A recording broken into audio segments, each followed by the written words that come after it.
ಗುರುಂ ಜಗದೇಕನಾಥಂ ಭಕ್ತಪ್ರಿಯಂ ಸಕಲಲೋಕನಮಸ್ಕೃತಂಚ ತ್ರೈಗುಣ್ಯವರ್ಜಿತಮಜಂ ವಿಭುಮಾದ್ಯಮೀಶಂ ವಂದೇ ಭವಘ್ನಂ ಅಮರಾಸುರಸಿದ್ಧವಂದ್ಯಂ ನಾರಾಯಣಂ ನಮಸ್ಕೃತ್ಯ ನರಂ ಚೈವ ನರೋತ್ತಮಂ ದೇವೀಂ ಸರಸ್ವತೀಂ ವ್ಯಾಸಂ ತತೋ ಜಯಮುದೀರಯೇ.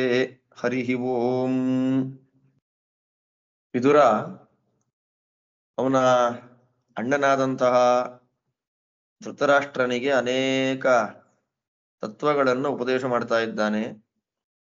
ಆ ತತ್ವೋಪದೇಶಗಳನ್ನು ಮಾಡುವಾಗ ಸಂಖ್ಯೆಗಳಲ್ಲಿ 1, 2, 3, 4 ಅಂತ ಸಂಖ್ಯೆಗಳಲ್ಲಿ ತತ್ವಗಳನ್ನು ಹೇಳ್ತಾ ಇದ್ದಾನೆ. ಅದರಂತೆ ನಿನ್ನೆ ದಿವಸ ಆ ಸಂಖ್ಯಾ ತತ್ವದಲ್ಲಿ 5 ಆಗಿತ್ತು. 1, 2, 3, 4, 5 ಆಗಿತ್ತು. ಈಗ ಅಲ್ಲಿಂದ ಮುಂದಕ್ಕೆ ನೋಡ್ಬೇಕು ನಾವು 6. ಏನ್ ಹೇಳ್ತಾನೆ 6? ವಿದುರ ಹೇಳ್ತಾನೆ, ಷಡ್ದೋಷಾಃ ಪುರುಷೇಣೇಹ ಹಾತವ್ಯ ಭೂತಿಮಿಚ್ಛತ. ನಮಗೆ ಸಂಪತ್ತು ಬರಬೇಕು ಅಂದ್ರೆ ಭೂತಿ ಸಂಪತ್ತು,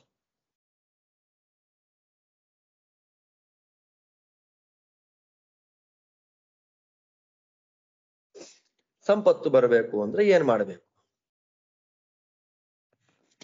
ಭೂತಿ ಜೀವನದಲ್ಲಿ ಅಭಿವೃದ್ಧಿಗೆ ಬರಬೇಕು. ನಾನು ಚೆನ್ನಾಗಿ ಜೀವನದಲ್ಲಿ ಮೇಲೆ ಬಾ ಅಂತ ಹೇಳ್ತೀವಿ ನೋಡಿ. ಹಾಗೆ ನಿನಗೆ ಜೀವನದಲ್ಲಿ ಮೇಲೆ ಬರಬೇಕು ಅನ್ನೋ ಆಸೆ ಇದ್ರೆ ಯಾವುದನ್ನ ಬಿಡಬೇಕು? ವಿದುರ ಹೇಳ್ತಾನೆ, ನಿದ್ರಾ. ಫಸ್ಟ್ ನಿದ್ರೆ ಬಿಡ್ಬೇಕು. ಆರಾಮಾಗಿ ನಿದ್ದೆ ಮಾಡ್ತೀನಪ್ಪ ಅಂತ ಟೈಮ್ ಸಿಕ್ಲಾಗ್ಲೆಲ್ಲ ನಿದ್ದೆ. ಬೆಳಗ್ಗೆ ನಿದ್ದೆ, ಮಧ್ಯಾಹ್ನ ನಿದ್ದೆ, ಸಾಯಂಕಾಲ ನಿದ್ದೆ, ರಾತ್ರಿ ಅಂತೂ ಕೇಳುವಾಗ ಹೇಳಿ ನಿದ್ರೆಯೋ ನಿದ್ರೆ. ಬೆಳಗ್ಗೆ, ಮಧ್ಯಾಹ್ನ, ಸಾಯಂಕಾಲ ಯಾವಾಗಂದ್ರವಾಗ ನಿದ್ರೆಗೆ ನಾವು ವಶರಾಗಿಬಿಟ್ರೆ ಹೋಯ್ತು, ಸಾಧನೆ ಇಲ್ಲ. ಆದ್ದರಿಂದ ಜೀವನದಲ್ಲಿ ಏಳಿಗೆಯನ್ನ ಪಡಿಬೇಕು, ಮೇಲ್ ಬರಬೇಕು ಅಂತಂದ್ರೆ ಮೊದಲು ಬಿಡಬೇಕಾದದ್ದು ನಿದ್ರಾ. ವಿದುರ ಹೇಳ್ತಾನೆ, ಸೆಕೆಂಡ್ ಏನು? ಏನ್ ಟೆನ್ಷನ್ ಇಲ್ಲ, ತಂದ್ರಿ. ನಿದ್ರೆ ಏನೋ ಬಿಟ್ಟಿದ್ದೇವೆ, ಇದನ್ ಬಿಡ್ಲಿಕ್ಕೆ ಆಗೋದಿಲ್ಲ. ಯಾವುದನ್ನ? ತಂದ್ರಿ, ತೂಕಡಿಕೆ. ಸುಮ್ಮನೆ ಇರ್ತೀವಿ, ಪಾಠವೋ ಪ್ರವಚನವೋ ದೇವರ ಪೂಜೆಯೋ ಸಿನಿಮಾನೋ ಇನ್ನೇನೋ ಮಾಡೋ ಸಂದರ್ಭದಲ್ಲಿ ತಂದ್ರ ಅನ್ನೋದು ನಮ್ಮನ್ನ ಅಟ್ಯಾಕ್ ಮಾಡಿಬಿಡುತ್ತೆ. ಹಾಗೆ ನಿಧಾನವಾಗಿ ಕಣ್ಣು ಮುಚ್ಚತ್ತೆ, ದೇಹ ಅಲ್ಲಾಡ್ತಿರತ್ತೆ, ಕೂಡ್ಲಿಕ್ಕೆ ಆಗೋದಿಲ್ಲ. ಅದು ನಿದ್ರಾ, ತಂದ್ರ, ತೂಕಡಿಕೆಯನ್ನ ಬಿಡಬೇಕು. ಮೂರನೆಯದ್ದು ಭಯಂ. ಅಯ್ಯೋ ಇದನ್ ಮಾಡಿಬಿಟ್ರೆ ಏನಾಗ್ಬಿಡುತ್ತೋ, ಈಗ ಇರುವಂತಹ ಪರಿಸ್ಥಿತಿಯಿಂದಲೂ ಕೂಡ ನಾವಿನ್ನೂ ಡೌನ್ಫಾಲ್ ಆಗ್ಬಿಟ್ರೆ ಏನ್ ಮಾಡೋದು ಅನ್ನೋ ಭಯವನ್ನ ಬಿಡಬೇಕು. ಭಯಂ. ನಾಲ್ಕನೆಯದ್ದು ಹೇಳ್ತಾರೆ ಕ್ರೋಧ. ಸಿಟ್ಟು ಮಾಡ್ಕೊಳ್ಬಾರ್ದು, ಸಿಟ್ಟು ಬಿಡಬೇಕು. ಮನುಷ್ಯ ಜೀವನದಲ್ಲಿ ಅಭಿವೃದ್ಧಿಯನ್ನ ಬಯಸತಕ್ಕಂತಹ ಮನುಷ್ಯ ಸಿಟ್ಟು ಬಿಡಬೇಕು. ಕ್ರೋಧ. ಆಲಸ್ಯಂ, ಸೋಮಾರಿಗಳಾಗಬಾರದು. ಎಂಥೆಂಥ ಉಪದೇಶ ಮಾಡ್ತಾನೆ ನೋಡಿ ವಿದುರ.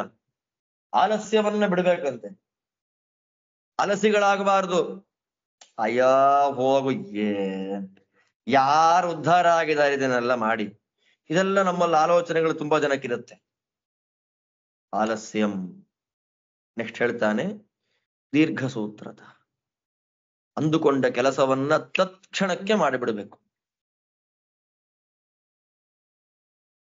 ನಾವು ಯಾವ ಕೆಲಸ ಅಂದ್ಕೊಂಡಿದ್ದೇವೆ ಆ ಕೆಲಸ ತತ್ಕ್ಷಣದಲ್ಲಿ ಆಗಿಬಿಡಬೇಕು. ಲೇಟ್ ಮಾಡಬಾರ್ದು. ನಾಳೆ ಮಾಡೋಣ, ನಾಡ್ದು ಮಾಡೋಣ, ಇನ್ನೊಂದ್ಸಲ ಫ್ರೀ ಆದಾಗ ಮಾಡೋಣ, ನಿದ್ದೆ ಮಾಡಿ ಮಾಡೋಣ.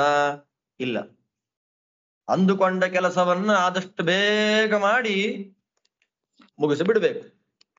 ಆದ್ದರಿಂದ ಅಭಿವೃದ್ಧಿ ಆಗಬೇಕು, ನಾವು ಜೀವನದಲ್ಲಿ ಮೇಲೆ ಬರಬೇಕು ಅಂತ ಯಾರು ಅಪೇಕ್ಷೆ ಪಟ್ಟಿದ್ದಾರೆ ಅಂತವರೆಲ್ಲರೂ ಬಿಡಬೇಕಾಗಿರತಕ್ಕಂತಹ 6 ದೋಷಗಳು ಯಾವುದು? ನಿದ್ರಾ, ತೂಕಡಿಕೆ, ಭಯ, ಕೋಪ, ಆಲಸ್ಯ, ದೀರ್ಘ ಸೂತ್ರತ, ಲೇಟಾಗಿ ಕೆಲಸ ಮಾಡುವಂಥದ್ದು. ಯಾರು ಬಿಟ್ರೆ ಮನುಷ್ಯ ಒಳ್ಳೆ ಅಭಿವೃದ್ಧಿಗೆ ಬರ್ತಾನೆ.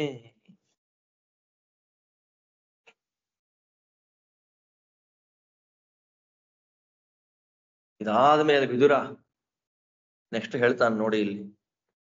ಷಡಿಮಾನ್ ಪುರುಷೋ ಜಹ್ಯಾತ್ ಭಿನ್ನಾಂ ನಾವಂ ಇವಾರ್ಣವೇ.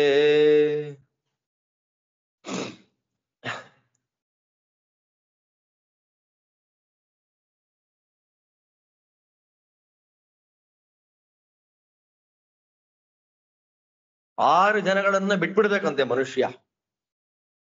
ಹಾಗೆ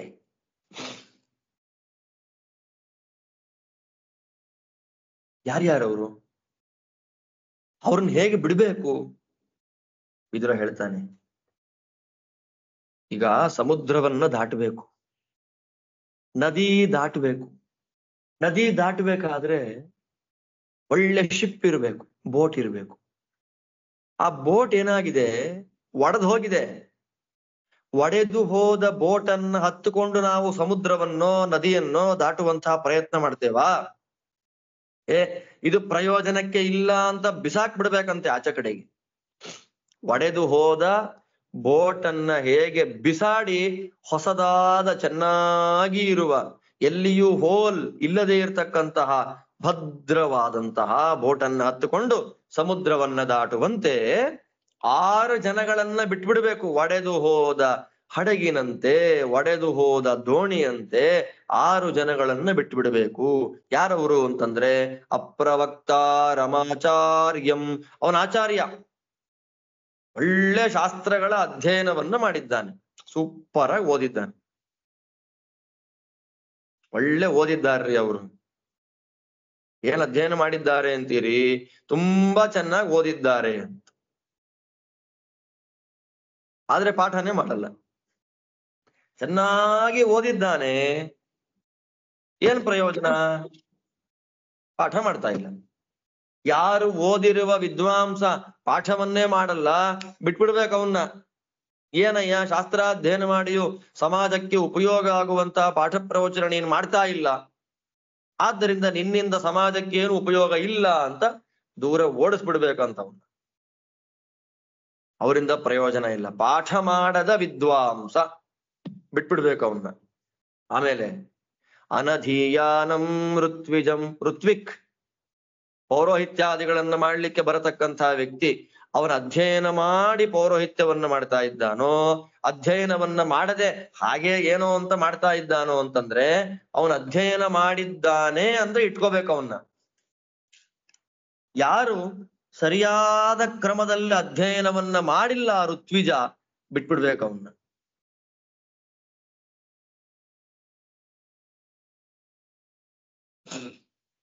ಸರಿಯಾಗಿ ಅಧ್ಯಯನವನ್ನ ಮಾಡದೇ ಇರತಕ್ಕಂತಹ ಋತ್ವಿಜ ಏನಿದ್ದಾನೆ ಅವನನ್ನ ಬಿಡಬೇಕು. ಯಾರು ಪಾಠ ಮಾಡದ ವಿದ್ವಾಂಸ ಇದ್ದಾನೆ, ಒಳ್ಳೆ ವಿದ್ವಾಂಸ, 4 ಜನಕ್ಕೆ ಪಾಠನೇ ಮಾಡ್ತಿಲ್ಲ ಅಂದ್ರೆ ಬಿಟ್ಬಿಡ್ಬೇಕು ಅವನ್ನ. ಆಮೇಲೆ ಅರಕ್ಷಿತಾರಂ ರಾಜಾನಂ. ರಕ್ಷಣೆಯನ್ನ ಮಾಡುವ ರಾಜ, ರಾಜನ ಕರ್ತವ್ಯ ರಕ್ಷಣೆ ಮಾಡೋದು.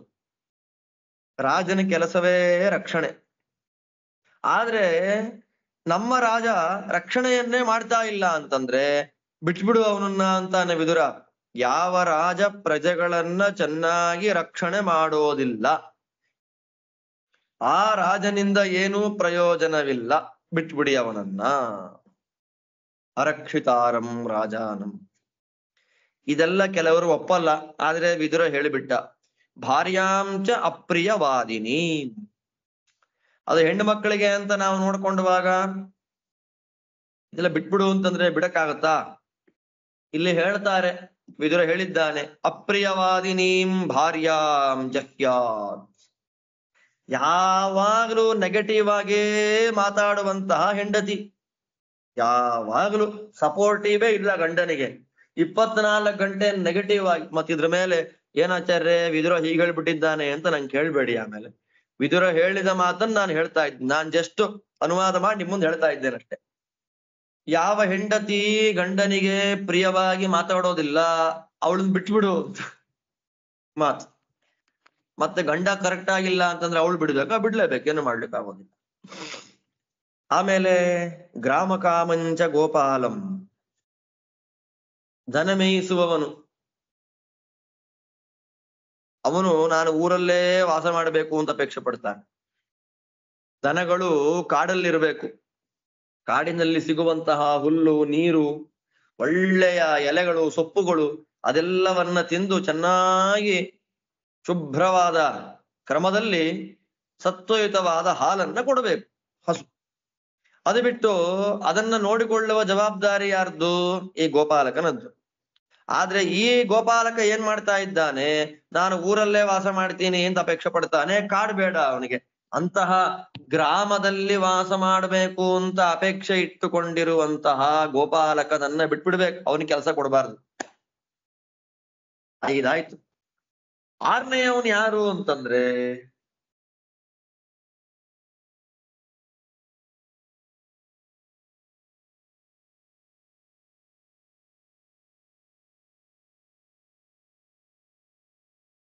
ವನಕಾಮಂಚ ನಾಪಿತಂ. ನಾಪಿತ ಬಾರ್ಬರ್, ಕ್ಷೌರ ಕೆಲಸವನ್ನ ಮಾಡತಕ್ಕಂಥವನು ಊರಲ್ಲಿ ವಾಸ ಮಾಡಬೇಕು. ನಾನ್ ಕಾಡಲ್ಲಿ ಇರ್ತೀನಿ ಅಂತಂದ್ರೆ ಸರಿ ಹೋಗಪ್ಪ ಕಾಡಿಗೆ ಕಳಿಸ್ಬಿಡ್ಬೇಕು. ಊರಿನಲ್ಲಿ ವಾಸ ಮಾಡ್ತೀನಿ ಅಂತ ಅಪೇಕ್ಷೆ ಪಡತಕ್ಕಂತಹ, ಇದೆಲ್ಲ ಚೆನ್ನಾಗಿದೆ. ಊರಲ್ಲಿ ವಾಸ ಮಾಡ್ತೀನಿ ಅಂತ ಅಪೇಕ್ಷೆ ಪಡುವಂತಹ ಗೋಪಾಲಕನನ್ನ ಬಿಟ್ಬಿಡ್ಬೇಕು. ಕಾಡಿನಲ್ಲಿ ವಾಸ ಮಾಡ್ತೀನಿ ಅಂತ ಅಪೇಕ್ಷೆ ಪಡತಕ್ಕಂತಹ ನಾಪಿತ ಕ್ಷೌರಿಕನನ್ನ ಬಿಟ್ಬಿಡ್ಬೇಕು. ಆದ್ದರಿಂದ 6 ಜನಗಳು: ಪಾಠ ಮಾಡದ ವಿದ್ವಾಂಸ, ಓದದ ಪುರೋಹಿತ, ರಕ್ಷಣೆ ಮಾಡದೇ ಇರತಕ್ಕಂತಹ ರಾಜ, ಕೆಟ್ಟ ಮಾತನ್ನಾಡುವ ಹೆಂಡತಿ, ಕಾಡಲ್ಲಿ ವಾಸ ಮಾಡುವಂತಹ ಇವನು ನಾಪಿತ, ಊರಲ್ಲಿ ವಾಸ ಮಾಡುವಂತಹ ಗೋಪಾಲಕ. ಈ 6 ಜನಗಳನ್ನ ಬಿಟ್ಟು ಬಿಡು.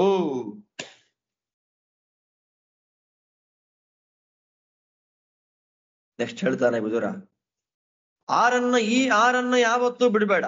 6 ಗುಣಗಳ ಬಗ್ಗೆ ಮಾತಾಡ್ತೀನಿ, ಆ 6 ಗುಣಗಳನ್ನ ಬಿಟ್ಬಿಡ್ಬೇಡ ಯಾವತ್ತೂ. ಷಡೇವತ್ತು ಗುಣ ಪುಂಸಾಂ ನಹಾತವ್ಯ ಕದಾಚನ.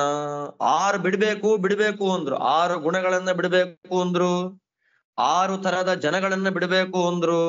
ಈಗ ಹೇಳ್ತಾನೆ ವಿದುರ, 6 ಗುಣಗಳನ್ನ ಯಾವತ್ತಿಗೂ ಬಿಡಬೇಡ. 6 ಗುಣಗಳನ್ನ ನೀನು ಯಾವತ್ತೂ ಬಿಡಬೇಡ.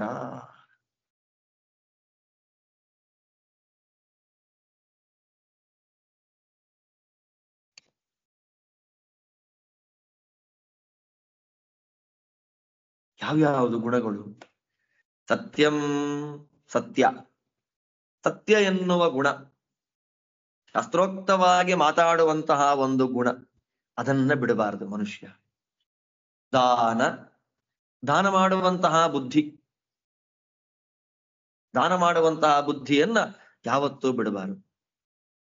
ಅನಾಲಸ್ಯಂ, ಆಲಸ್ಯಗಳಾಗಬಾರದು. ನಮ್ಮಲ್ಲಿ ಎಂತೂಸಿಯಾಸಂ ಇದೆ ಅಂತಂದ್ರೆ ಅದನ್ನ ಹಾಗೇ ಮೈಂಟೈನ್ ಮಾಡ್ತಾ ಬರಬೇಕು. ಅನಾಲಸ್ಯ, ಆಲಸ್ಯವನ್ನ ಬಿಟ್ಟು ಅನಾಲಸ್ಯವನ್ನ ಯಾವತ್ತೂ ಬಿಡಬಾರದು. 4ನೇದ್ಯಾವುದು? ಅನಸೂಯ. ಯಾರನ್ನು ಅಸೂಯೆ ಮಾಡಬಾರದು, ಯಾರಲ್ಲೂ ಹೊಟ್ಟೆ ಹುಚ್ಚು ಇರಬಾರದು. ಅಸೂಯ, ಅನಸೂಯ ಅನ್ನೋದು 4ನೇ ಗುಣ. 5ನೇಯದ್ದು ಕ್ಷಮ, ಒಳ್ಳೆ ಕ್ಷಮಾ ಗುಣ. ಎಲ್ಲವನ್ನ ಕಷ್ಟ ಬಂದಾಗ ಸಹಿಸುವಂತಹ ಗುಣ, ಸುಖ ಬಂದಾಗಲೂ ಸಹಿಸುವಂತಹ ಗುಣ. ಓವರ್ ರಿಯಾಕ್ಟ್ ಆಗಿದೆ, ಸುಖ ದುಃಖಗಳು ಬಂದಾಗ ಸಮನಾಗಿರುವಂಥದ್ದು ಕ್ಷಮಾ ಗುಣದ ವೈಶಿಷ್ಟ್ಯ, ಅದನ್ನ ಬಿಡಬಾರದು.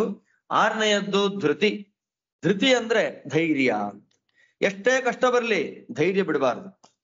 ಆದ್ದರಿಂದ ಸತ್ಯ, ದಾನ, ಅನಾಲಸ್ಯ, ಅನಸೂಯೆ, ಕ್ಷಮೆ ಮತ್ತು ಧೈರ್ಯ, ಈ 6 ಗುಣಗಳನ್ನ ಮನುಷ್ಯ ಯಾವತ್ತಿಗೂ ಬಿಡಬಾರದು, ಗಟ್ಟಿಯಾಗಿ ಅದರಲ್ಲೇ ಇದ್ದ ಅಂತಂದ್ರೆ ಜೀವನದಲ್ಲಿ ಒಳ್ಳೆ ಔನ್ನತ್ಯಕ್ಕೆ ಅವನು ಹೋಗ್ತಾನೆ.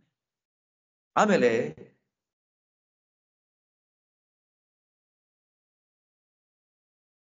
ನಮ್ಮಲ್ಲೇ ನಮ್ಮ ಶರೀರದಲ್ಲೇ 6 ಇದೆ. ಆ 6 ನಾವೇನಾದ್ರೂ ಗೆದ್ದು ಬಿಟ್ರೆ ನಮಗೆ ಯಾವ ಪಾಪಲೇಪವೂ ಇಲ್ಲ.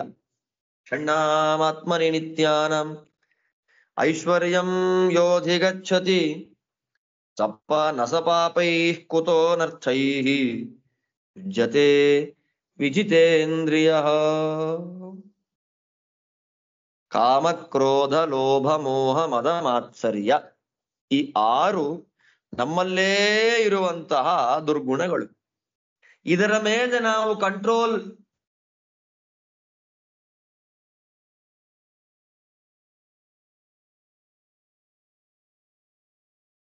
ಕಾಮ ಕ್ರೋಧ ಲೋಭ ಮೋಹ ಮದ ಮಾತ್ಸರ್ಯಗಳು ಅವು ನಮ್ಮನ್ನ ಏನು ಮಾಡದೇ ಇದ್ರೆ,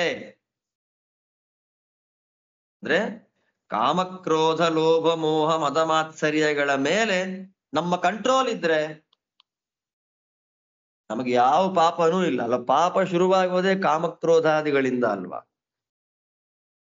ಕೆಟ್ಟದಾಗೋದೆ ಚೆನ್ನಾಗಿ ಜೀವನ ಮಾಡ್ತಾ ಇದ್ದ, ಯಾವುದೋ ಆಸೆ ಬಂದ್ಬಿಡ್ತು, ಯಾರ ಮೇಲೋ ಸಿಟ್ಟು ಮಾಡ್ಕೊಂಡ, ಯಾವ್ದ್ರ ಮೇಲೋ ಲೋಭ ಬಂತು, ಇನ್ಯಾವುದ್ರ ಮೇಲೋ ಮೋಹ, ಇನ್ಯಾವುದೋ ದುಡ್ಡು ವಿದ್ಯೆ ಸೌಂದರ್ಯದಿಂದ ಮದ, ಬೇರೆಯವರ ಮೇಲೆ ಮಾತ್ಸರ್ಯ, ಹಾಳಾಗಿ ಹೋದ ಅಂತ ಹೇಳ್ತೇವಲ್ಲ.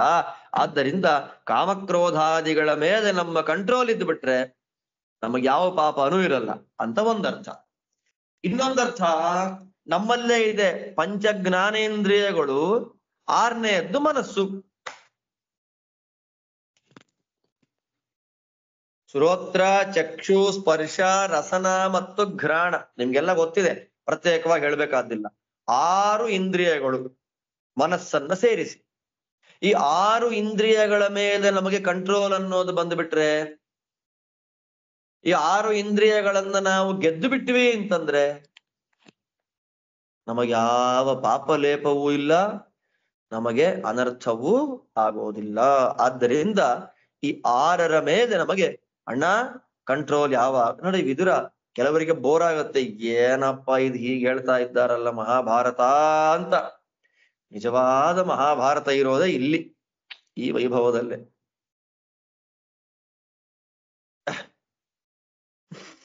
ನೆಕ್ಸ್ಟ್ ತುಂಬಾ ಹೇಳ್ತಾನೆ ವಿದುರ.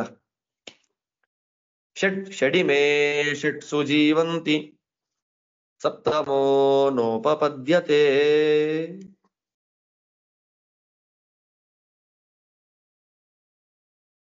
6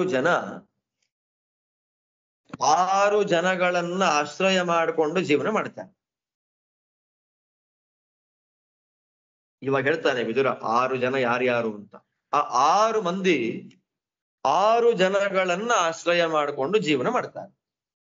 7ನೇವನಿಲ್ಲ, 7th ಇಲ್ಲ. 6 ಜನಗಳನ್ನ ಆಶ್ರಯ ಮಾಡಿಕೊಂಡಿದ್ದಾರೆ. ಯಾರ್ಯಾರು? ಚೋರಾಹ ಪ್ರಮತ್ತೇ ಜೀವಂತಿ, ಕಳ್ಳ. ಎಚ್ಚರಿಕೆ ಯಾರಿಗಿಲ್ಲ? ಎಚ್ಚರ, ಮನೆಯೆಲ್ಲ ಬಾಗಿಲು ಹಾಕೊಳ್ಳಿ, ಬೀರು ಎಲ್ಲ ಕೀ ಲಾಕ್ ಮಾಡಿದ್ಯಾ ನೋಡ್ರಿ, ಪಾಸ್ವರ್ಡ್ ಎಲ್ಲ ಹಾಕಿದಾರ ನೋಡ್ರಿ, ಎಚ್ಚರಿಕೆ ಅಂತ ಹೇಳ್ತಾರೆ. ಯಾರಿಗೆ ಎಚ್ಚರಿಕೆ ಇಲ್ಲ, ಯಾರು ಪ್ರಮಾದ ಮಾಡ್ತಾರೆ, ಎಲ್ಲ ಬಾಗಿಲು ತೆಗೆದು ಮಲಗೋದು, ಬಂಗಾರದ ಆಭರಣ ಬೆಳ್ಳಿ ಆಭರಣಗಳು ದುಡ್ಡು ಕಾಸು ಇದೆಲ್ಲವನ್ನ ಜಗತ್ತಿಗೆ ಕಾಣುವಂತೆ ಇಟ್ಟು ಯಾರಿರ್ತಾರೆ ಅಲ್ಲಿ ಈಸಿಯಾಗಿ ಯಾರು ಬರ್ತಾರೆ? ಕಳ್ಳರು ಬರ್ತಾರೆ ಅಲ್ವಾ. ಲಾಕ್ ಮಾಡಿದ್ರೆ ಬರ್ತಾರೆ ಕಳ್ಳರು. ಹಾಗಿರ್ಬೇಕಾದ್ರೆ ಅನ್ಲಾಕ್ ಮಾಡಿ ಆನಂದವಾಗಿ ಬಾಗಿಲು ಎಲ್ಲ ತೆಗೆದು ಕೂತ್ಕೊಂಡ್ರೆ ಕಳ್ಳರು ಬರ್ದೇ ಇರ್ತಾರೆ. ಆದ್ರೆ ಕಳ್ಳರು ಬದುಕೋದು ಯಾರಿಂದ ಅಂತಂದ್ರೆ, ಯಾರಿಗೆ ಎಚ್ಚರಿಕೆ ಇಲ್ಲ ಅವರಿಂದ ಕಳ್ಳರು ಬದುಕ್ತಾರೆ. ಸರಿ, ಡಾಕ್ಟರ್ಸ್ ಎಲ್ಲ ಬದುಕೋದು ಹೇಗೆ ಅಂದ್ರೆ ಪಾಪ ಯಾರು ರೋಗಗ್ರಸ್ತರಿದ್ದಾರೆ, ರೋಗಿಗಳಿದ್ದಾರೆ, ಅವರಿಂದ ಡಾಕ್ಟರ್. ವ್ಯಾಧಿತೇಷು ಚಿಕಿತ್ಸಕಾಹ, ಚಿಕಿತ್ಸಕರು, ಡಾಕ್ಟರ್ಸ್, ವೈದ್ಯರು, ಅವರು ಬದುಕೋದು ಹೇಗೆ ಅಂತಂದ್ರೆ ವ್ಯಾಧಿತೇಷು, ರೋಗ ಇರುವವರಿಂದ, ರೋಗಿಗಳಿಂದ. ಅಲ್ವಾ? ಪೇಷಂಟ್ ಇದ್ರೆ ತಾನೇ ಡಾಕ್ಟರ್ ಇರೋದು. ಚೆನ್ನಾಗಿದೆ. ಮೂರನೇದ್ದೇನು? ಪ್ರಮದಾಹ ಕಾಮಯಾನೇಶು. ಪ್ರಮದಾಹ, ವೇಶ್ಯಾಸ್ತ್ರೀಯರು ಯಾರಿಂದ ಬದುಕ್ತಾರೆ ಅಂದ್ರೆ ಯಾರಿಗೆ ಆಸೆ ಇದೆಯೋ ಅವರಿಂದ ಬದುಕ್ತಾರೆ. ದುಷ್ಟ ಕಾಮನೆ ಯಾರಿಗಿದೆಯೋ, ವೇಶ್ಯ ಸಂಪರ್ಕವನ್ನ ಮಾಡಬೇಕು ಅಂತ ಯಾವನಿಗಿದೆಯೋ ಅವನಿಂದ ಅವರ ಬದುಕು. ಮೂರಾಯ್ತು. ನಾಲ್ಕನೆಯದ್ದು ಯಜಮಾನೇಶು ಯಾಜಕಾಃ. ಪುರೋಹಿತರು. ಪುರೋಹಿತರಿಗೆ ಜೀವನ ಹೇಗೆ ಅಂತಂದ್ರೆ ಯಜಮಾನ. ಯಜ್ಞ ಯಾರು ಮಾಡಿಸ್ತಾರೆ? ಆಚಾರ್ಯರೇ ನಮ್ಮನೆಗ್ ಬನ್ನಿ, ಹೋಮ ಮಾಡಿಸಿ, ಪುಣ್ಯಾಹ ಮಾಡ್ಕೊಡಿ, ನಾಂದಿ ನವಗ್ರಹ ಮಾಡ್ರಿ, ಹೋಮ ಮಾಡ್ರಿ, ನವಗ್ರಹ ಹೋಮ ಮಾಡ್ರಿ, ಹೀಗೆಲ್ಲ ಯಜ್ಞಯಾಗಗಳನ್ನ ಮಾಡಿಸುವಂತಹ ಮನಸ್ಸು ಯಾರಿಗಿದೆ ಅಂತಹವರಿಂದ ಬದುಕೋರು ಯಾರು? ಪುರೋಹಿತರು. ಪುರೋಹಿತರಿಗೆ ಅವರಿಂದ ಜೀವನ. ಯಜ್ಞಯಾಗಾದಿಗಳನ್ನ ಮಾಡಿಸುವಂತಹ ಮನಸ್ಸು ಯಾರಿಗಿದೆ ಅಂತಹವರಿಂದ ಪುರೋಹಿತರಿಗೆ ಏನಾಯ್ತು? ಜೀವನ ಅಂತನ್ನೋದು ಬಂತು. 4 ಆಯ್ತು. 5ನೇಯದ್ದು ಹೇಳ್ತಾನೆ ವಿದುರ. ರಾಜ ವಿವದಮಾನೇಶು. ರಾಜರಿಗೆ ಜೀವನ ಹೇಗೆ ಅಂದ್ರೆ ಗಲಾಟೆ ಇದ್ದಲ್ಲಿ ರಾಜರಿಗೆ ಜೀವನ. ವಿವದಮಾನೇಶು, ನಾಯಕ, ಕ್ಯಾಪ್ಟನ್, ಪ್ರೆಸಿಡೆಂಟ್, ಚೆನ್ನಾಗಿ ಗಲಾಟೆ ಆಗಬೇಕು, ಗಲಾಟೆ ಮಾಡುವಂತಹ ಜನ ಇರಬೇಕು. ಅಂತಹ ಗಲಾಟೆ ಮಾಡುವಂತಹ ಜನಗಳ ಮಧ್ಯದಲ್ಲಿ ಆ ಗಲಾಟೆಯನ್ನ ಪರಿಹಾರ ಮಾಡಿ ಅವರಿಬ್ಬರಲ್ಲಿ ಬಂದ ವಿವಾದವನ್ನ ದೂರ ಮಾಡಿ ಸೆಟಲ್ಮೆಂಟ್ ಮಾಡ್ತಾನಲ್ಲ, ಅವಾಗ ರಾಜನಿಗೆ ಬೆಲೆ. ರಾಜ ಬದುಕೋದು ಯಾರಿಂದ? ಗಲಾಟೆ ಮಾಡೋ ಜನಗಳಿಂದಲೇ ರಾಜನಿಗೆ ಜೀವನ. ಇನ್ನು ಕೊನೆಗೆ ಹೇಳ್ತಾನೆ ಪಂಡಿತರಿಗೆ ಜೀವನ ಹೇಗೆ. ತುಂಬಾ ಚೆನ್ನಾಗಿದೆ ಇದು. ಪಂಡಿತರು ಬದುಕೋದು ಹೇಗೆ? ಅದಕ್ಕೆ ವಿದುರ ಕೊಡ್ತಾನೆ, ಮೂರ್ಖರಿದ್ರೆ ಪಂಡಿತರಿಗೆ ಜೀವನ. ನಿತ್ಯಂ ಮೂರ್ಖೇಶು ಪಂಡಿತ. ನೋಡಿ ಕಪಾಳಕ್ಕೆ ಹೊಡೆದಾಗಿರುತ್ತೆ ವಿದುರನ ಮಾತು.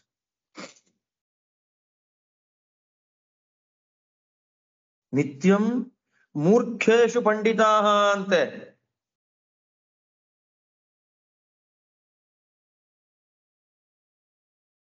ಮೂರ್ಖರಿದ್ದಲ್ಲಿ ಪಂಡಿತರಿಗೆ ಜೀವನ. ಏನಪ್ಪ ಹೀಗಂತಾನೆ ಅಂತ ಎಕ್ಸ್ಪ್ಲಾಯ್ಟ್ ಮಾಡತಕ್ಕಂಥವ್ರು ತುಂಬಾ ಜನ ಇದ್ದಾರಲ್ಲ ನಮ್ಮ ಮುಗ್ಧತೆಯನ್ನ. ಅವರು ಹೇಳಿದ ಮಾತು ಶಾಸ್ತ್ರಕ್ಕೆ ಅನುಗುಣವಾಗಿದೆಯೋ ಇಲ್ವೋ, ಸತ್ಯನೋ ಸುಳ್ಳೋ, ಇದು ಯಾವುದೂ ಆಲೋಚನೆ ಮಾಡದೆ ಅವ್ರು ಹೇಳಿದ್ದೇ ಸರಿ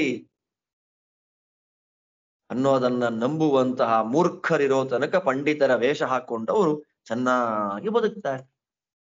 ನಿಜವಾದ ಪಂಡಿತರು ಜನಕ್ಕೆ ಮೋಸ ಮಾಡೋದಿಲ್ಲ.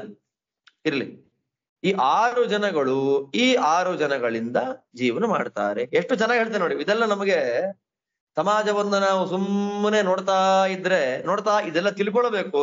ಸಮಾಜ ನೋಡ್ತಾ ಇರ್ಬೇಕು. ತುಂಬಾ ಸಂತೋಷ ಆಗುತ್ತೆ. ಹೌದಲ್ವಾ ಹೌದಲ್ವಾ ಅಂತ ವಿದುರ ಹೇಳ್ತಾನೆ. 6 ವಸ್ತುಗಳನ್ನ ಚೆನ್ನಾಗಿ ನೋಡ್ಕೊಳ್ಬೇಕಂತೆ. ಒಂದು ಮುಹೂರ್ತವನ್ನಾದ್ರೂ ಬಿಟ್ಟು ಬಿಟ್ರೆ ನಾಶ ಆಗ್ಬಿಡುತ್ತೆ. ಅಭಿಮಾನ, ಪ್ರೀತಿ ಎಲ್ಲ ಹೋಗ್ಬಿಡುತ್ತೆ. ಯಾರ್ಯಾರು? ಷಡಿಮಾನಿ ವಿನಶ್ಯಂತಿ ಮುಹೂರ್ತ ಮನವೇಕ್ಷಣಾತ್. ಒಂದು ಮುಹೂರ್ತ ಸರಿಯಾಗಿ ಅವ್ರನ್ನ ನೋಡ್ಕೊಳ್ಳಿಲ್ಲ ಅಂತಂದ್ರೆ 6 ನಾಶ ಆಗ್ಬಿಡುತ್ತೆ. ನಮ್ಮ ಕೈ ತಪ್ಪಿ ಹೋಗ್ಬಿಡುತ್ತೆ. ವಿಶ್ವಾಸ, ಪ್ರೀತಿ, ಪ್ರೇಮ ನಾಶ ಆಗ್ಬಿಡುತ್ತೆ. ಯಾರ್ಯಾರು? ವಿದುರ ಹೇಳ್ತಾನೆ,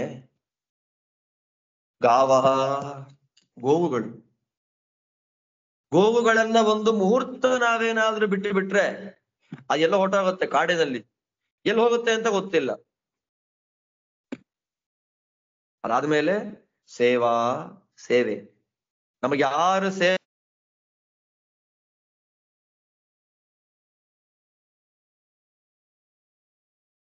ಆ ಸೇವೆ ಮಾಡಿದ ವ್ಯಕ್ತಿಗಳನ್ನ ನಾವೇನಾದ್ರೂ ಮರೆತು ಬಿಟ್ರೆ,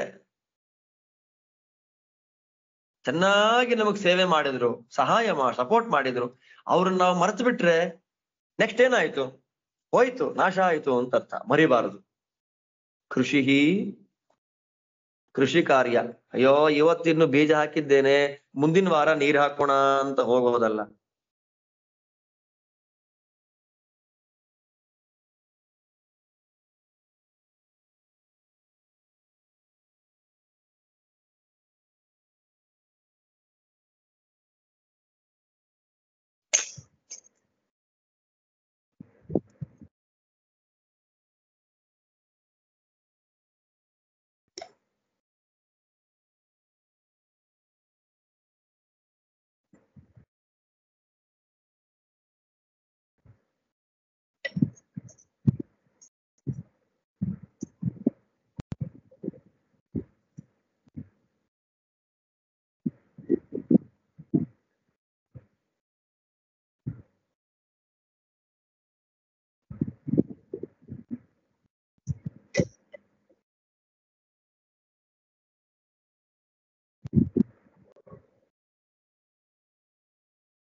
ಕೇಳಿಸ್ತಾ ಇದೆಯಾ?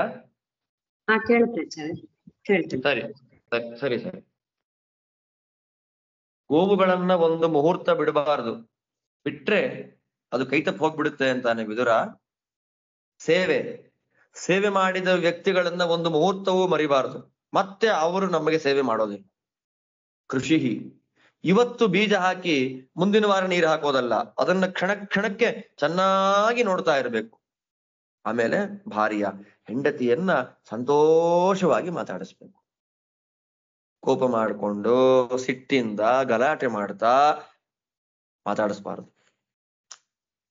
ಅವಳಿಗೆ ನಮ್ಮ ಮೇಲಿರುವಂತಹ ಪ್ರೀತಿ ಅಭಿಮಾನ ಒಂದು ಸಲ ಸಂಪೂರ್ಣವಾಗಿ ನಾಶ ಆಯ್ತು ಅಂತಂದ್ರೆ ಮೆಕ್ಯಾನಿಕಲ್ ಜೀವನ ಆಗೋಗುತ್ತೆ ದಾಂಪತ್ಯ. ಆದ್ದರಿಂದ ಆ ದಾಂಪತ್ಯ ಚೆನ್ನಾಗಿರ್ಬೇಕು ಅಂದ್ರೆ ಹೆಂಡತಿಯನ್ನ ಚೆನ್ನಾಗಿ ನೋಡ್ಕೊಳ್ಬೇಕು. ಆಮೇಲೆ ಇದು ಹೇಳ್ತೇನೆ,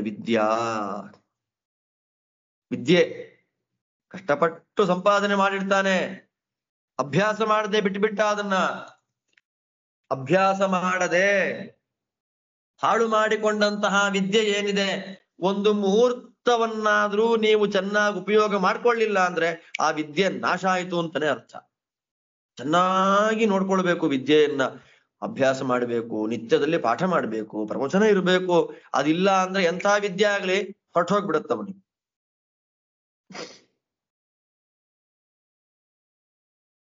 ನೆಕ್ಸ್ಟ್ ಹೇಳ್ತಾನೆ ವಿದುರ, ವೃಷಲ ಸಂಗತಿ ಶೂದ್ರರ ಸಂಪರ್ಕ. ಅನೇಕರು ನಮಗೆ ಶೂದ್ರ ಫ್ರೆಂಡ್ಸ್ ಎಲ್ಲ ಇರ್ತಾರೆ, ಅನೇಕರು ಇರ್ತಾರೆ. ಅವರನ್ನ ಕಾಲಕ್ಕೆ ಸರಿಯಾಗಿ ನೋಡ್ಕೊಳ್ತಾ ಇರ್ಬೇಕು. ಇಲ್ಲ ಅಂತಂದ್ರೆ ಒಂದ್ಸಲ ಬಿಟ್ಟೋಯ್ತು ಅಂತಂದ್ರೆ ಅವರಿಂದ ನಮಗಾಗಬೇಕಾದ ಕೆಲಸ ಆಗೋದೇ ಇಲ್ಲ. ಆ ಕೆಲಸವನ್ನ ಮತ್ತೆ ನಾವೇ ಮಾಡ್ಬೇಕಾಗತ್ತೆ. ಆದ್ದರಿಂದ 6 ಜನಗಳನ್ನ ಚೆನ್ನಾಗಿ ನೋಡ್ಕೊಳ್ಬೇಕು. ಗೋವುಗಳನ್ನ, ಸೇವೆ ಮಾಡತಕ್ಕಂತ ವ್ಯಕ್ತಿಗಳನ್ನ, ಕೃಷಿ ಕಾರ್ಯವನ್ನ, ಹೆಂಡತಿಯನ್ನ, ಸಂಪಾದನೆ ಮಾಡಿದ ವಿದ್ಯೆಯನ್ನ, ಶೂದ್ರರ ಸಂಪರ್ಕವನ್ನ ಚೆನ್ನಾಗಿ ನೋಡ್ಕೊಳ್ಳಿಲ್ಲ ಅಂದ್ರೆ ಒಂದು ಮುಹೂರ್ತದಲ್ಲಿ ನಾಶ ಆಗಿಬಿಡುತ್ತೆ. ಇನ್ನಿದ್ದಾರಂತೆ 6 ಜನಗಳನ್ನ ಅವಮಾನ ಮಾಡ್ತಾರೆ. ಅಂದ್ರೆ ಅವರಿಂದ ಉಪಕಾರವನ್ನ ಪಡೆದು ಬಿಡ್ತಾರೆ, ಅವರಿಂದ ಮಾಡಿಸ್ಕೊಳ್ಬೇಕಾದ ಕೆಲಸ ಎಲ್ಲ ಮಾಡಿಸ್ಕೊಂಡ್ಬಿಡ್ತಾರೆ. ಮಾಡಿಸಿಕೊಂಡು ಆಮೇಲೆ ಅವ್ರಿಗೆ ಅವಮಾನ ಮಾಡ್ತಾರೆ. ಷಡೇತೆ ಹ್ಯವಮನ್ಯಂತೆ ನಿತ್ಯಂ ಪೂರ್ವೋಪಕಾರಿಣಂ. ಮೊದಲು ಉಪಕಾರ ಪಡೆಯೋದು ಪೂರ್ವದಲ್ಲಿ. ನಿಮ್ಮಿಂದ ನೀವೇ ನೀವೇ ಅಂತ ಅನ್ನೋದು. ಉಪಕಾರ ಪಡೆದಾದ್ಮೇಲೆ ಲೆಕ್ಕಕ್ಕೆ ಇಲ್ಲ ಅಂತ ನೋಡ್ಬಿಡೋದು. ಹೋಗೋ ಏನಿಲ್ಲ. ಮೊದಲನೇದು ಯಾವುದು? ಆಚಾರ್ಯಂ ಶಿಕ್ಷಿತ ಶಿಷ್ಯ. ಪಾಠ ಮುಗೀತಾ, ಆ ಗ್ರಂಥ ಮಂಗಳ ಆಯ್ತಾ, ಮುಗೀತ್. ಗುರುಗಳನ್ನೇ ಅವಮಾನ ಮಾಡೋದು. ಶಿಕ್ಷಿತಾ ಶಿಷ್ಯಾ ಆಚಾರ್ಯಂ ಅವಮನ್ಯಂತೆ. ಪಾಠವನ್ನ ಮಾಡಿಸಿಕೊಂಡು ಪಾಠ ಎಲ್ಲ ಮುಗಿದ ಮೇಲೆ, ಒಳ್ಳೆ ವಿದ್ಯೆ ಬಂದ ಮೇಲೆ, ಆ ಗ್ರಂಥ ಪರಿಸಮಾಪ್ತಿ ಆದ ಮೇಲೆ ಗುರುಗಳನ್ನೇ ಬೈಬಿಡೋದು. ಆ ಸಮಾಜದಲ್ಲಿ ಆಗೋದನ್ನೇ ವಿದುರ ಹೇಳೋದು. ಮೊದಲನೇದ್ದು ಶಿಷ್ಯರು ಗುರುಗಳನ್ನೇ ಬೈದು ಬಿಡ್ತಾರೆ, ಮೊದಲನೇದು. ಎರಡನೇದ್ ಯಾವುದು? ಕೃತದಾರಾಶ್ಚ ಮಾತರಂ. ಮದುವೆ ಆಯ್ತು ಅಂತಂದ್ರೆ ಅಮ್ಮನನ್ನೇ ಮರೆತು ಬಿಡೋದು. ಇದೆಲ್ಲ ಸ್ವಲ್ಪ ಹಾರ್ಷ್ ಆಗಿ ಮಾತಾಡ್ತಾನೆ ವಿದುರ. ಮದುವೆ ಆಗೋ ತನಕ ಅಮ್ಮ ಅಮ್ಮ ಅಂತಿರೋದು, ಮದುವೆ ಆದ ನಂತರದಲ್ಲಿ ತಾಯಿಯನ್ನೇ ಮರೆತು ಬಿಡೋದು. ಕೃತದಾರಾಶ್ಚ ಮಾತರಂ. ಮೂರನೇದು ನಾರೀಂ ವಿಗತ ಕಾಮಾಸ್ತು. ಅವನ ಆಸೆ ಎಲ್ಲ ಪೂರೈಸಿದ ಮೇಲೆ ಹೆಂಡತಿಯನ್ನ, ಹೆಣ್ಣು ಮಕ್ಕಳನ್ನ ಬಿಟ್ಟು ಬಿಡುವಂಥದ್ದು ದುಷ್ಟರು ಮಾಡುವಂತಹ ವ್ಯಾಪಾರ. ಕೃತಾರ್ಥಾಶ್ಚ ಪ್ರಯೋಜಕಂ. ಕೆಲಸ ಆದ್ಮೇಲೆ, ಕೆಲಸ ಮಾಡ್ಕೊಟ್ನಲ್ಲ ಅವನನ್ನೇ ಬೈಯೋದು, ಅವನನ್ನ ಮರ್ತು ಬಿಡೋದು. ಕೆಲಸ ಆಗೋ ತನಕ ಅಣ್ಣ ಮಾಡಣ್ಣ ಮಾಡಣ್ಣ ಅಂತಿರೋದು, ಕೆಲಸ ಆದ್ಮೇಲೆ ಅವನ್ನೇ ಮರ್ತು ಬಿಡೋದು. ಎಷ್ಟು ಚೆನ್ನಾಗಿದೆ ನೋಡಿ ಇದು. ನಾವಂ ನಿಸ್ತೀರ್ಣ ಕಾಂತಾರಾಹ. ಒಳ್ಳೆ ನದಿ ದಾಟಿದ ಮೇಲೆ ಶಿಪ್ಪನ್ ಯಾರಾದ್ರೂ ನೆನಪಿಟ್ಕೊಂತಾರ? ನದಿ ದಾಟಿದ್ದಾಯ್ತು, ಸಮುದ್ರವನ್ನ ದಾಟಿದ್ದಾಯ್ತು, ಇನ್ನು ಶಿಪ್ಪಿಂದ ನನಗೇನ್ರಿ ಪ್ರಯೋಜನ? ಅದನ್ನ ಬಿಟ್ಬಿಡೋದು. ಆತುರಾಶ್ಚ ಚಿಕಿತ್ಸಕಂ. ರೋಗ ಬಂತು, ಡಾಕ್ಟ್ರೇ ನೋಡಿ ಡಾಕ್ಟ್ರೇ, ನಾನೇನು ಆಗ್ಬಾರ್ದು ಡಾಕ್ಟ್ರೇ, ಸತ್ತೋಗ್ಬಿಡ್ತೀನಿ ಡಾಕ್ಟ್ರೇ ಅಂತ ಅನ್ನೋದು. ಒಳ್ಳೆ ಮದ್ದು ಕೊಟ್ರು, ಔಷಧ ಕೊಟ್ರು, ರೋಗ ಎಲ್ಲ ಪರಿಹಾರ ಆಯ್ತು. ಆ ಡಾಕ್ಟ್ರ್ ಇದ್ದ ನೋಡ್ರಿ, ಅವ್ನ್ ಕಳ್ಳ, ಅವನು ಸಿಕ್ಕಾಪಟ್ಟೆ ದುಡ್ಡು ತಿಂತಾನ, ಅವನು ಡಾಕ್ಟ್ರನ್ನೇ ಬೈದ್ ಬಿಡೋದು. ಎಂಥ ಮಾತು ನೋಡಿ ವಿದುರ. ಸಮಾಜದಲ್ಲಿ ಆಗ್ತಾ ಇದೆ ಇದೆಲ್ಲ. ಆದ್ದರಿಂದ ಈ 6 ಜನಗಳನ್ನ ಕೆಲಸ ಆದ ಮೇಲೆ ಮರೆತು ಬಿಡ್ತಾರೆ.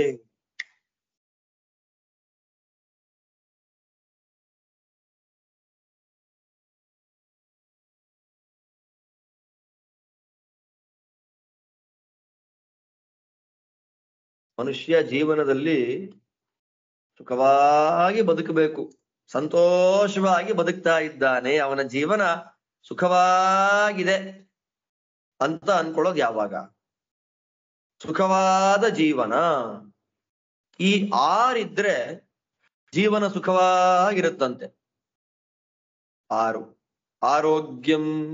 ಆರೋಗ್ಯ ಇದ್ದು ಬಿಟ್ರೆ ಜೀವನ ಸುಖ, ಅದಕ್ಕಿಂತಿಂದೇನು ಬೇಡ. ಎರಡನೇದು ಆನೃಣ್ಯಂ. ಸಾಲ ಇರಬಾರ್ದು. ಸಾಲ ಇದ್ರೆ ದುಃಖ. ಯಾರಿಗೆ ಸಾಲ ಇಲ್ಲ ಅವನಿಗೆ ಬರುವಂತ ಸ್ವಲ್ಪ ದುಡ್ಡೇ ಸುಖ ತಂದು ಕೊಡುತ್ತೆ. ಆದ್ದರಿಂದ ಆರೋಗ್ಯ ಇದ್ರೆ ಸುಖ, ಸಾಲ ಇಲ್ಲ ಅಂದ್ರೆ ಸುಖ. ಮತ್ತೆ ಅವಿಪ್ರವಾಸ. ಸುಮ್ನೆ ಮನೆ ಬಿಟ್ಟು ಹೋಗ್ಬಿಡೋದು, ಕಾರಣವಿಲ್ಲದೆ ಮನೆಯನ್ನ ಬಿಟ್ಟು ದೂರ ಹೋಗದೆ. ಕಾರಣ ಇದ್ದಾಗ ತೀರ್ಥಯಾತ್ರಾದಿಗಳು ಹೇಳಿದ್ರಲ್ಲ, ಪ್ರವಾಸ ಮಾಡದೇ ಇರತಕ್ಕಂತಹ ಬ್ರಾಹ್ಮಣನನ್ನ ಬಿಸಾಕ್ಬಿಡ್ಬೇಕು ನೀರೊಳಗೆ ಅಂತ. ಅದರಂತೆ ಅವಿಪ್ರವಾಸ, ಸುಮ್ನೆ ಮನೆ ಬಿಟ್ಟು ಹೋಗೋದಲ್ಲ, ಕಾರಣ ಇಲ್ಲದೆ, ಅದು ಸಂತೋಷ. ಸದ್ಭಿಃ ಮನುಷ್ಯೈಃ ಸಹ ಸಂಪ್ರಯೋಗ. ಸಜ್ಜನರ ಸಹವಾಸ ಸಂತೋಷಕ್ಕೆ ಕಾರಣ. 5ನೇದ್ದು ಸ್ವಪ್ರತ್ಯಯ ವೃತ್ತಿ. Decision making. ಎಲ್ಲದಕ್ಕೂ ಅಡಿಗೆ ಏನ್ ಮಾಡ್ಲಿ, ರಾತ್ರಿಗೆ ಉಪ್ಪೆಷ್ಟು ಹಾಕ್ಲಿ, ಏನ್ ಮಾಡೋಣ, ಎಲ್ಲ ಪ್ರತಿಯೊಂದು ಅಲ್ಲಿಂದ ಆರಂಭ ಆಗತ್ತೆ. ಬೇರೆಯವರ ಮೇಲೆ ಡಿಪೆಂಡ್ ಆಗಿ ಬೇರೆಯವರಿಗೆ ನಮ್ಮ ಜೀವನದ ಡಿಸಿಷನ್ ಮೇಕಿಂಗ್ ಅನ್ನ ಕೊಟ್ಟು ಅವ್ರು ಹೇಳ್ದ ಹಾಗೆ ನಾವು ಕೇಳೋದು. ಅದೆಂತ ದರಿದ್ರ ಜೀವನ. ನನ್ನ ಜೀವನ, ನನ್ನಿಷ್ಟ, ನನ್ನ ಗುರುಗಳಿದ್ದಾರೆ, ನನ್ನನ್ನು ಕಾಪಾಡುವಂತ ಭಗವಂತ ಇದ್ದಾನೆ, ನನಗೆ ಮಾರ್ಗದರ್ಶನ ಮಾಡತಕ್ಕಂಥ ಒಬ್ಬರಿದ್ದಾರೆ. ಆದ್ದರಿಂದ ನಾನು ಯಾರನ್ನೂ ಕೇಳಿ ಯಾರ್ಯಾರದ್ದೋ ಮಾತಿನಂತೆ ನನ್ನ ಜೀವನ ನಾನು ಮಾಡೋದಿಲ್ಲ ಅಂತ ಹೇಳಿ ತನ್ನ ನಿರ್ಧಾರದಂತೆ ಜೀವನ ಮಾಡೋದು. ಅದಕ್ಕಿಂತ ಸುಖ ಜೀವನ ಇನ್ನೇನಿದೆ? ಕೊನೆಗೆ ಹೇಳ್ತಾನೆ ಅಭೀತ ವಾಸಃ. ಅಯ್ಯೋ, ಯಾರು ಬಂದು ಹೊಡೆದು ಬಿಡ್ತಾರೋ, ಕಳ್ತನ ಮಾಡಿಬಿಡ್ತಾರೋ, ಭಯಪಟ್ಟು ಜೀವನ ಮಾಡೋದಲ್ಲ, ಭಯವಿಲ್ಲದ ಜೀವನ. ಆರೋಗ್ಯ, ಸಾಲ ಇಲ್ಲದೆ ಇರೋದು, ಸುಮ್ನೆ ಮನೆ ಬಿಟ್ಟು ದೂರ ಇರುವಂತದ್ದು, ಹೋಗದೆ ಇರುವಂತದ್ದು, ಸಜ್ಜನರ ಸಮಾಗಮ, ಅವನ ನಿರ್ಧಾರದಂತೆ ಬದುಕುವಂಥದ್ದು, ಭಯ ಇಲ್ಲದೆ ಬದುಕುವಂಥದ್ದು, ಈ 6 ಸುಖವನ್ನ ಕೊಡುವಂಥದ್ದು. ಇನ್ನೊಂದು ಹೇಳ್ತಾನೆ, ಕೊನೆಯದು ಹೇಳ್ತಾನೆ ವಿದುರ.